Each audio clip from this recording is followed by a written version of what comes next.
आज की इस वीडियो में हम एंड्रॉयड स्टूडियो से रिलेटेड जितनी भी इंस्टॉलेशन से रिलेटेड चीज़ें हैं वो सीखेंगे।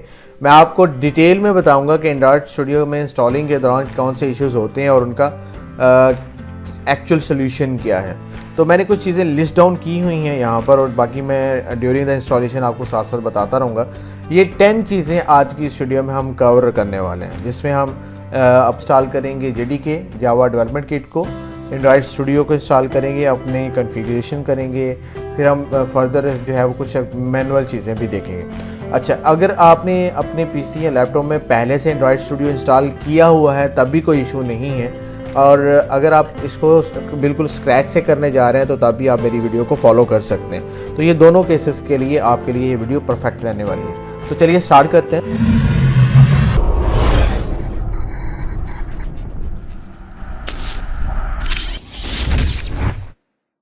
Think that we have to know, जैसा कि मैंने कहा कि हम चीज़ों को जो है वो स्क्रैच से देख रहे हैं, तो सबसे पहले हमें देखना है कि हमें हमारी PC की मिनिमम रिक्वायरमेंट्स क्या होती हैं। ठीक है, मोस्ट प्रॉब्ली ये चीज़ें पता होती हैं, लेकिन मैं फिर भी आपको गाइड कर देता हूँ। यहाँ पर अगर आप माइक्रोसॉफ्ट विंडोज़ यूज़ कर रहे हैं तो आप 7, 8, 10 और 11 विंडोज़ में इसको यूज़ कर सकते हैं, कोई इशू नहीं है।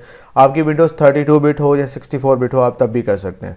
अच्छा, ये चीज़ें कैसे कंफर्म होगी कि आपके PC में कौन सी बिट्स हैं और कौन सा आपका सिस्टम टाइप है? उसके लिए आपने दिस PC में जाना है या माई कंप्यूटर में जाना है या माई PC, जो भी आपका होगा उसके ऊपर आप राइट क्लिक करें और यहाँ पर बॉटम पे आएँ, शो प्रॉपर्टीज़ पे क्लिक कर दें। ठीक है, प्रॉपर्टीज़ में जाएंगे तो यहाँ पर आपको आपके सिस्टम में ऑपरेटिंग सिस्टम की तमाम डिटेल्स आ जाएंगी। यहाँ पर देखिए हमारे पास 8 GB रैम अवेलेबल है और हमारे पास 64 बिट की ये विंडो है, 64 बिट्स ऑपरेटिंग सिस्टम है हमारा। इसके बाद हमारे पास विंडोज़ 11 इंस्टॉल है। ठीक है, तो मैंने जैसा कि बताया कि इसमें कोई रिस्ट्रिक्शन नहीं है कि आपने कौन सी विंडो इंस्टॉल करनी है, आप कोई भी विंडो यूज़ कर सकते हैं। इसके अलावा अगर आप मैकबुक यूज़ कर रहे हैं तो वो उसमें भी कोई इशू नहीं है, यही वीडियो का आप फॉलो करते हो मैकबुक में भी इंस्टॉल कर सकते हैं। इसके बाद हमारे पास जो है ना वो डिस्क स्पेस का प्रॉब्लम होता है। अगर आपके पास डिस्क स्पेस विजिबल नहीं है, लाइक वो रिक्वायर्ड जितनी है उतनी नहीं है, तभी एंड्रॉयड स्टूडियो में इंस्टॉलेशन में प्रॉब्लम्स होते हैं। तो हमारे पास 4 GB जो है वो रिकमेंडेड स्पेस है, ये होनी ज़रूरी है। इस 4 GB में आपकी अराउंड 900 MB आपका IDE ले लेता है और बाकी 2.1 GB जो है वो आपके एंड्रॉयड SDKs और बाकी टूल्स जो हैं, जो लाइब्रेरीज जो चीज़ें हम इंपोर्ट करेंगे वो वहाँ। ठीक है, तो आपने अपनी C जो ड्राइव है जहाँ पर हम विंडोज़ इंस्टॉल है, डेफिनेटली हम यहीं करेंगे, तो इसको चेक कर लें कि इसके अंदर एटलीस्ट 4 to 5 GB स्पेस होनी चाहिए। अच्छा, ये मिनिमम रिक्वायरमेंट्स हैं, बाकी इससे ज़्यादा होगी तो और भी हमारा जो बेस्ट रहेगा। ठीक है, आगे चलते हैं। अब हम अपनी जो इंस्टॉलेशन है उसको स्टार्ट करने वाले हैं। ठीक है, सबसे पहले हमें JDK को इंस्टॉल करना है, जावा डेवलपमेंट किट। अब जावा डेवलपमेंट किट क्या है और इसकी क्या ज़रूरत है, थोड़ा सा बता देता हूँ कि हमारे पास डिफरेंट जावा की लाइब्रेरीज होती हैं और इसके अंदर एक कंपाइलर होता है। तो लाइब्रेरी और कंपाइलर के कम्बिनेशन से हम इसको जावा डेवलपमेंट किट कह देते हैं कि इस किट के अंदर वो तमाम चीज़ें रिक्वायर हैं जो मौजूद हैं, जो कि हमें ड्यूरिंग द डेवलपमेंट ज़रूरत पड़ेगी। एंड्रॉयड स्टूडियो जस्ट एक IDE है, और जबकि हमारे पास जो लाइब्रेरीज यूज़ होती हैं वो JDK से ही होती हैं। तो इसको कैसे आपने इंस्टॉल करना है, यहाँ पर आपने गूगल पे जाना है, google.com, डेफिनेटली गूगल। ओके, सो यहाँ पर आप लिखेंगे JDK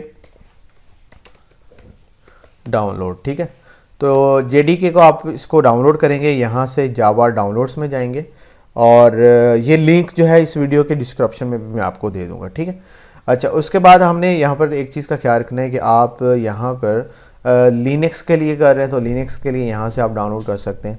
मैकबुक यूज़ कर रहे हैं तो आप यहाँ से इंस्टॉलर कर सकते हैं। इंस्टॉलर थोड़ा सा इजी होता है कि यूज़र फ्रेंडली होता है, बाकी आप उसको जो है वो कंप्रेस्ड फाइल को एक्सट्रैक्ट भी कर सकते हैं, वो डिफरेंट मेथड्स हैं। तो यहाँ पर हम विंडोज़ के लिए कर रहे हैं तो विंडोज़ के लिए आपने सिंपल X64, ये 64 बिट में मिल रहा है आपको, तो आपने यहाँ से इसको डाउनलोड कर लेना है। जस्ट आपने इंस्टॉलर डाउनलोड करना है, मैं इसका लिंक भी वैसे दे दूँगा। ये MSI इंस्टॉलर नहीं करना, ना ही आपने कंप्रेस्ड करना है, लेकिन आपने सिंपल इंस्टॉलर करना है, क्योंकि हम इसी को कॉन्फ़िगर कर रहे हैं और ये सिंपल मेथड है। इस पर आपने क्लिक करना है, जैसे आप क्लिक करेंगे आपकी ये फाइल जो है वो डाउनलोड होना शुरू हो जाएगी। ठीक है, डेफिनेटली मेरे पास ये डाउनलोड है तो मैं आपको दिखा देता हूँ।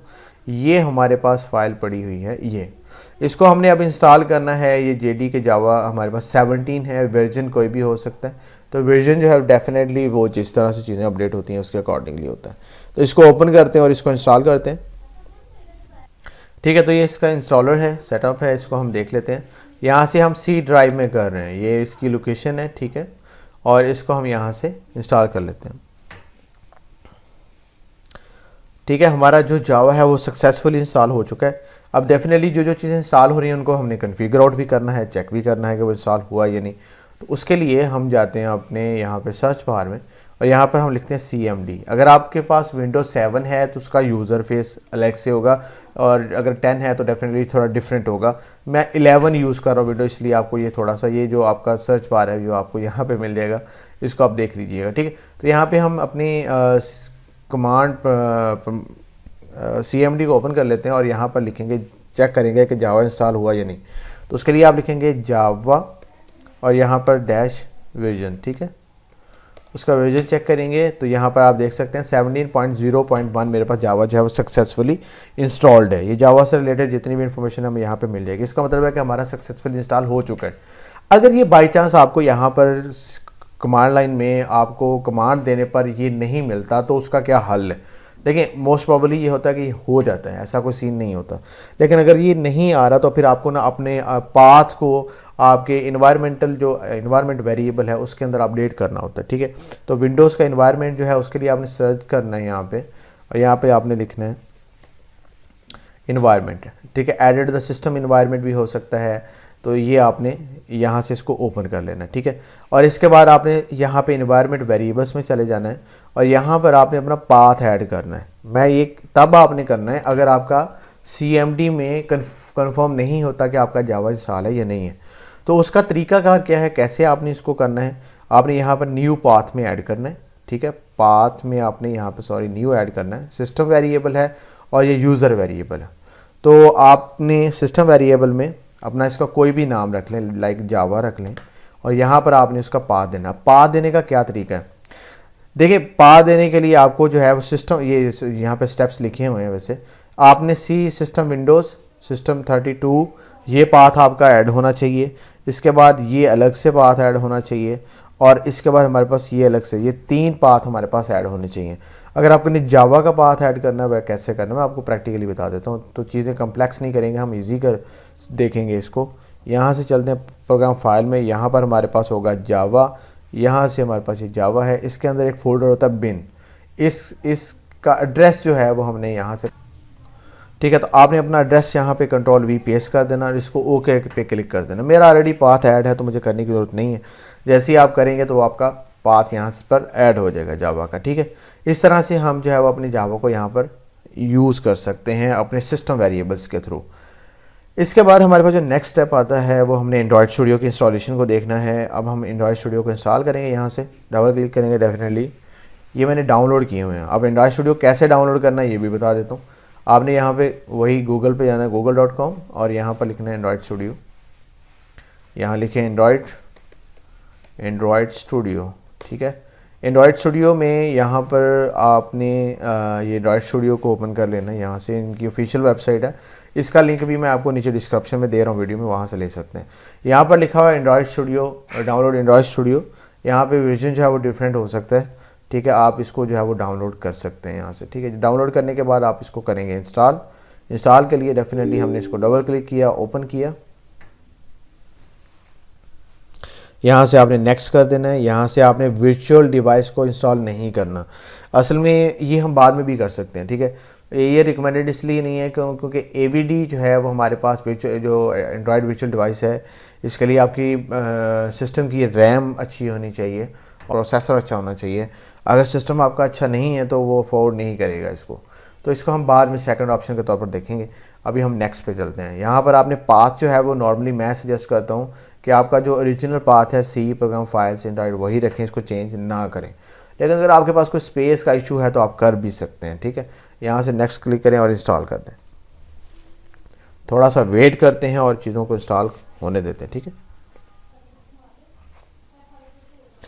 तो हमारी एंड्रॉयड स्टूडियो की इंस्टॉलेशन कंप्लीट हो चुकी है। यहाँ से आपने नेक्स्ट पे क्लिक करना है और यहाँ से हम अपने एंड्रॉयड स्टूडियो को स्टार्ट भी कर रहे हैं। ठीक है, चलें हम इसको मैनुअली स्टार्ट कर लेते हैं। यहाँ से आप चाहें तो कर सकते हैं। बहरहाल यहाँ से हम अपने एंड्रॉयड स्टूडियो के सेटअप को देखते हैं। यहाँ पे नेक्स्ट क्लिक करें और यहाँ पर आप स्टैंडर्ड की बजाय कस्टम पे आ जाएं, क्योंकि हम कस्टम इंस्टॉलेशन कर रहे हैं। हम सीख रहे हैं कि चीज़ों को क्या क्या रिक्वायर है, किस तरह से इंस्टॉल होती हैं। तो कस्टम में चले जाएं। यहाँ पर आप इसकी जो लोकेशन है उसको चेंज ना करें, JDK की लोकेशन वही रखें। ठीक है, इसके बाद यहाँ पर अगर आप चाहें तो आपने जो JDK अपने PC में इंस्टॉल किया है उसकी यहाँ से लोकेशन भी सेट कर सकते हैं। तो मैं इसी को यूज़ कर रहा हूँ, मैं इसको चेंज नहीं कर रहा, ठीक है। नेक्स्ट यहाँ पर लाइट थीम यूज़ करना है या डार्क यूज़ करना है। मैं डार्क यूज़ करता हूँ कि कोडिंग के दौरान हमने मोस्ट ऑफ द केसेस में इसको ज़्यादा से ज़्यादा यूज़ करना होता है, तो आई स्पेस का कोई इम्पैक्ट नहीं होता, ठीक है। इसके बाद हमारे पास यहाँ पर जब आप आएंगे, ये पार्ट इसका बहुत ही इंपॉर्टेंट है। देखिए एंड्रॉयड SDK आपको पता है कि बहुत ही इंपॉर्टेंट है, फ्री है। इसके लिए हमारे पास SDK को यहाँ से चेकआउट कर लेना है और API को आपने चेकआउट कर लेना है, ठीक है। इसके बाद आपने नेक्स्ट पे क्लिक कर देना। नेक्स्ट पे क्लिक करेंगे तो यहाँ पर आपको कुछ डाउनलोड की रिक्वायरमेंट्स हैं, तो वो आपने जैसे फिनिश करेंगे तो ये आपका डाटा डाउनलोड होगा। यहाँ पर याद रखिएगा कि ड्यूरिंग द इंस्टॉलेशन अगर आपके पास इंटरनेट नहीं है तो आप एंड्रॉयड स्टूडियो की जो रिक्वायर्ड चीज़ें हैं वो इंस्टॉल नहीं कर सकते।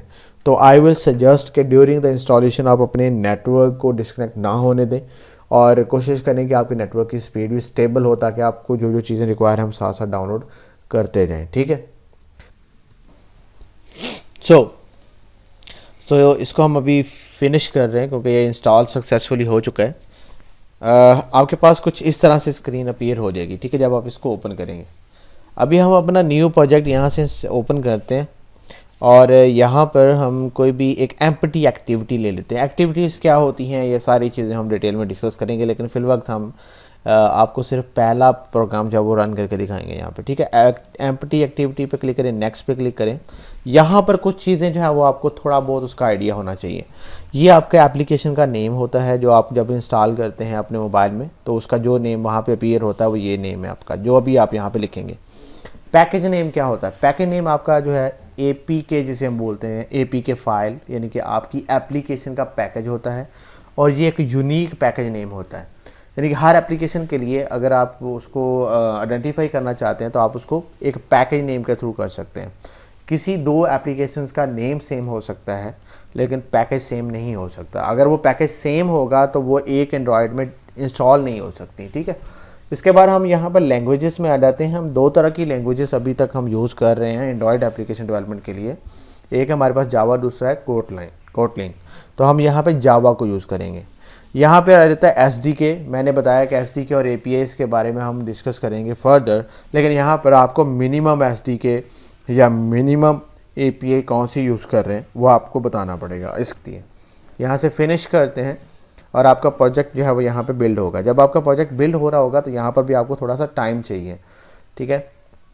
तो थोड़ा सा वेट कर लें, चीज़ों को लोड होने दें और जो भी ग्रेडल्स वगैरह हैं उनको आप स्टार्ट होने दें, ठीक है। अब इसके बाद हमारे पास जो एंड्रॉयड की सेटिंग से रिलेटेड कुछ चीज़ें हैं, लाइक SDK का एरर आ जाता है, तो वो हमने किस तरह से करना है। देखिए अभी तक हमने जो स्टेप्स किए हैं उसमें हम जो है वो 2 स्टेप्स कर चुके हैं।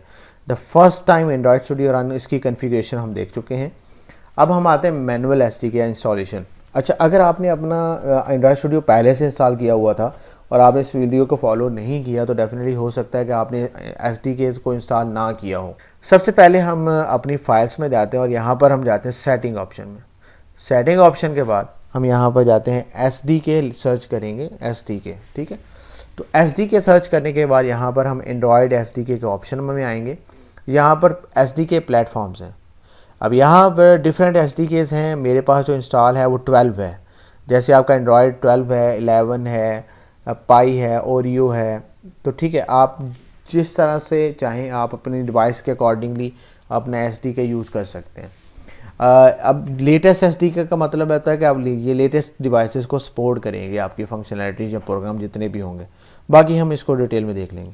इसके बाद इसमें ना SDK कुछ टूल्स होते हैं। ये टूल्स का इंस्टॉल होना बहुत ज़रूरी है। अगर आपके पास ये टूल्स इंस्टॉल नहीं हैं तो आप कुछ चीज़ें या कुछ सर्विसेज अपने एंड्रॉयड प्रोजेक्ट में यूज़ कर रहे हैं तो आपको तब भी डिफरेंट एरर्स को फेस करना पड़ेगा। अब यहाँ पर लिस्ट डाउन कर लें कि आपने कौन कौन सी यूज़ करनी है। अगर आप Android SDK command line tool use नहीं करेंगे तो आपके पास यहाँ पर लाइसेंस से रिलेटेड कुछ इश्यूज़ आ जाते हैं, लाइसेंस से रिलेटेड कुछ एरर्स आ जाते हैं, तो आप इसको भी इंस्टॉल कर लें। इसके बाद हमारे पास एंड्रॉयड एमुलेटर है, वो ऑप्शनल है। इसके बाद हमारे पास SDK प्लेटफॉर्म है, वो आपका मैंने बताया कि SDK एटलीस्ट 1 SDK आपके पास इंस्टॉल होना चाहिए। इसके बाद हमारे पास आ जाता है गूगल USB ड्राइवर्स। हमने अपनी एप्लीकेशन को जब रियल टाइम रन करना है तो हमने अपने मोबाइल में रन करना है, रियल टाइम डिवाइस में रन करना है, तो उसके लिए आप ड्राइवर्स को कर सकते हैं। इसके बाद हमारे पास आ जाता है गूगल प्ले सर्विसेज।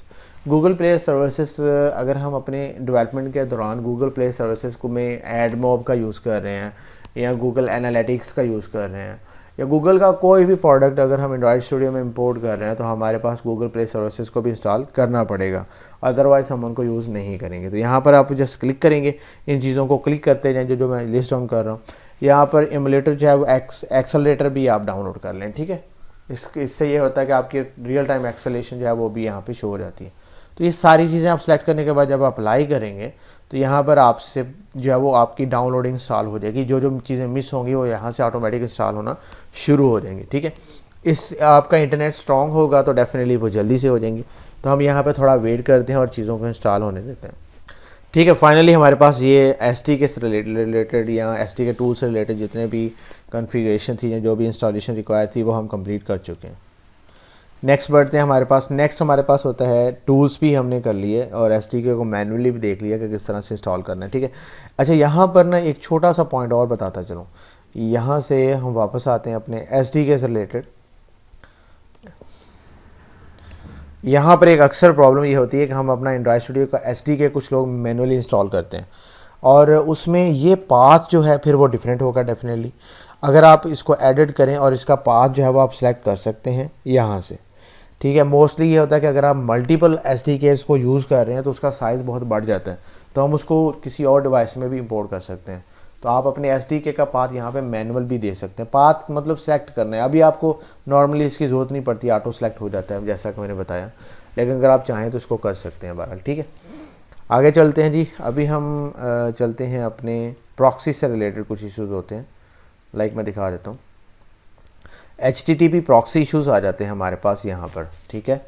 और ये हमारे पास एक्चुअली क्या है इसको भी देख लेते हैं। यहाँ पर चलते हैं और यहाँ से हम सेटिंग में चलते हैं और HTTP प्रॉक्सी क्या है, इसको क्यों यूज़ करते हैं, ये सारी डिटेल तो मैं यहाँ पे नहीं बताऊँगा, डेफिनेटली टाइम कम है। लेकिन अभी आप नो प्रॉक्सी पे ही रखें, या फिर आप इसको अगर आपके पास ये मैनुअल प्रॉक्सी में है तो आप इसको नो प्रॉक्सी पे रख के ओके कर दें।